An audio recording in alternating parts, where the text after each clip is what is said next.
કરીએ તો અમદાવાદ શહેરના વાતાવરણમાં પલટો આવી ગયો છે। અમદાવાદથી આ મહત્વના સમાચાર સામે આવ્યા, જ્યાં શહેરના વાતાવરણમાં અચાનક જ પલટો આવ્યો। વાદળછાયા વાતાવરણ બાદ ધીમી ધારે ઝરમર વરસાદની શરૂઆત થઈ ગઈ છે। તો ગરમીના ઉકળાટ બાદ વાતાવરણમાં ઠંડક પ્રસરી ગઈ છે। થલતેજ એસજી હાઈવે પકવાન ઇસ્કોન વિસ્તારમાં વરસાદ વરસ્યો છે। અમદાવાદથી આ મહત્વના સમાચાર સામે આવ્યા, જ્યાં અચાનક જ વાતાવરણમાં પલટો આવ્યો। વાદળછાયું વાતાવરણ જોવા મળ્યું। કાળા ડિબાંગ વાદળો નજરે પડ્યા અને ત્યારબાદ ધીમી ધારે ઝરમર વરસાદની શરૂઆત થઈ ગઈ છે। તો ગરમીના ઉકળાટ બાદ વાતાવરણમાં ચારોકોર ઠંડક પ્રસરી ગઈ છે। લોકોને કાળઝાળ ગરમીમાંથી રાહત પ્રાપ્ત થઈ છે।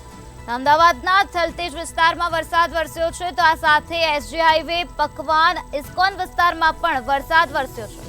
તો આ જ મુદ્દે વધુ માહિતી આપવા માટે આપણી સાથે સંવાદદાતા મેહુલ દુધરેજિયા જોડાઈ ગયા છે। જી મેહુલ, અમદાવાદ શહેરના વાતાવરણમાં અચાનક પલટો આવ્યો અને અનેક વિસ્તારમાં વરસાદ વરસ્યો છે, શું છે વધુ વિગત? જે પ્રમાણે અમદાવાદ શહેરની અંદર જે ધીમી ધારે વરસાદ છે તે બપોર બાદ જે વરસ્યો છે અને જે પ્રમાણે અત્યારે અમદાવાદના થલતેજ એસજી હાઈવે પકવાન ઇસ્કોન સરખેજ સાથે મેમનગર બોડકદેવ વિસ્તારની અંદર પણ જે ધીમી ધારે વરસાદ વરસ્યો છે। આ સાથે જ જે અમદાવાદના પૂર્વ વિસ્તારની અંદર નારોલથી નરોડા સુધી બાપુનગર વિસ્તારની અંદર પણ ધીમી ધામે વરસાદ છે તે વરસ્યો છે। વરસાદ જે વરસ્યો છે તેના લીધે વાતાવરણની અંદર થોડો પલટો જોવા મળ્યો। સાથે જ બપોર સુધી જે લોકોને ગરમીથી પરેશાન જે લોકો હતા તેઓને થોડી રાહત મળી છે।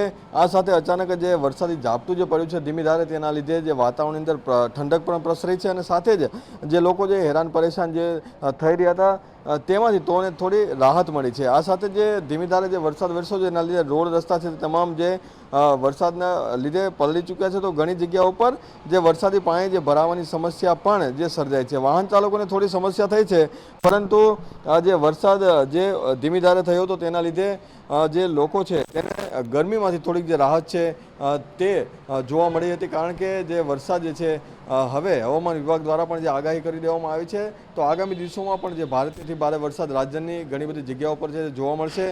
ત્યારે અમદાવાદ શહેરની અંદર પણ જે અમદાવાદવાસીઓને થોડીક રાહતના સમાચાર અને થોડીક ઠંડક પણ અત્યારે જોવા મળી છે। જી મેહુલ, સમગ્ર માહિતી આપવા બદલ આભાર।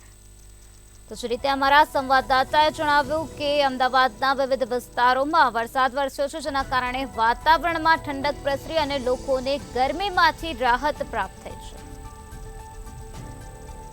તો અસહ્ય ઉકળાટ બાદ વાતાવરણમાં ચારોકોર ઠંડકનો અહેસાસ થઈ રહ્યો છે।